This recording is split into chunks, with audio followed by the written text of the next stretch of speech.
Telugu serials నటుడు చందు ఆత్మహత్య చేసుకున్నాడు. ఇటీవల రోడ్డు ప్రమాదంలో పవిత్ర చనిపోవడాన్ని జీర్ణించుకోలేకపోతున్నానంటూ చందు సూసైడ్ కు ముందు ఇవాళ పవిత్ర పుట్టినరోజు నన్ను రమ్మంటోంది అంటూ సోషల్ మీడియాలో పోస్టు పెట్టాడు. బుల్లితెర నటుడు చంద్రకాంత్ అలియాస్ చందు బలవన్మరణానికి పాల్పడ్డాడు. హైదరాబాద్ మణికొండలోని అల్కాపూర్ కాలనీలో గల తన ఇంట్లో ఆత్మహత్య చేసుకున్నాడు. చందు త్రినైని, రాధమ్మ పెళ్లి, కార్తీక దీపం తదితర టీవీ సీరియల్స్లో నటించాడు.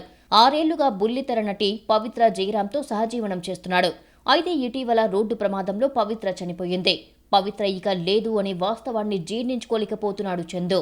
ఇటీవలే పవిత్ర పుట్టినరోజు సందర్భంగా తనను రమ్మంటుంది అంటూ సోషల్ మీడియాలో పోస్టు పెట్టాడు చందు.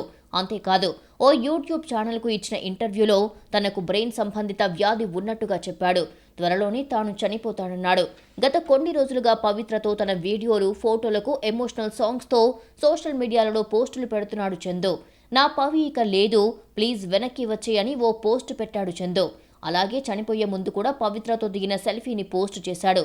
పాప నీతో దిగిన లాస్ట్ పిక్ రా అని క్యాప్షన్ పెట్టాడు చందు.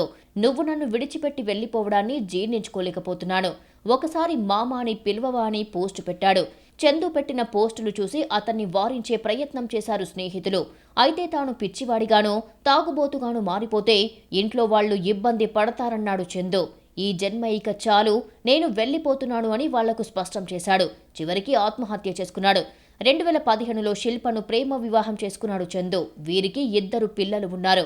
అయితే పవిత్ర జయరాంతో 6 సంవత్సరాలుగా సహజీవనం చేస్తున్నాడు.